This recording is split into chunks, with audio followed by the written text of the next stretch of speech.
हो का रे का तोर घटल लाला सवेरे सवेरे? ओइजा परिगवा के मेला लागल बा, ना ले चल बा घुमावे।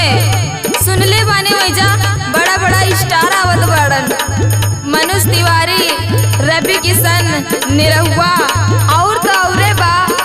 और इंडिया फिल्मिया वाले राजपाल यादव भी आवत बाड़े। चली ना चल के घूमी आवल जाए। अरे अरे पैसा ना कौड़ी तू के मेला सूझल बा, हमरा पास टाइम वाइम नहीं के। वैजा किशोरिया घूमत हुई वही के लेके चल जाओ। ना जी ना, हम रउआ साथे जाए। ना जाइबा तो हई सुना, लागल बा परिगावा के मेला, हे राजा जी घूमाई देहिना हो। लागल बा परिगावा में मेला, हे राजा जी घूमाई देहिना हो। जइबा ना त जाइबे हमें अकेला, हे राजा जी घूमाई देहिना हो। जइबा ना त जाइबे हम अकेला, हे राजा जी घूमाई देहिना हो।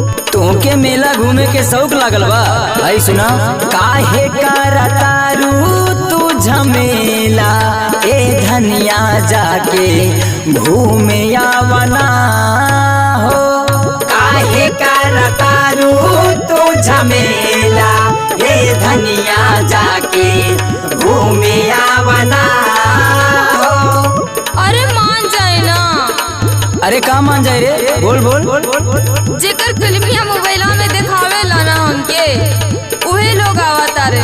चल चल के दिखा दा ना, सबसे मिलके बड़ा खुशी होई। सोमयज्ञ के मेला बाटे, आई है स्टार हो। आई है स्टार हो, आई है स्टार हो। नीरहू के देखे खातिर मन करे हमार हो। मन करे हमार हो, मन करे हमार हो। काहे नाही बतिया समझेला, तनी दर्शन का राय दीहिना हो। काहे नाही बतिया समझेला, तन दर्शन का राय दीहिना हो। अरे ते परिगमा के मेला के बात करत हुए का? तब कहो तोके का लागला, हम बासे के मेला के बात करत हई। अरे पगली तो तोके बतावे के चाही ना, परिगमा के मेला के हम बड़ा नाम सुन ले बानी। चल घुमा के लाई। संजय बाबा अरविंद पांडे कैले बढ़िया काम हो, कैले बढ़िया काम हो, कैले बढ़िया काम हो।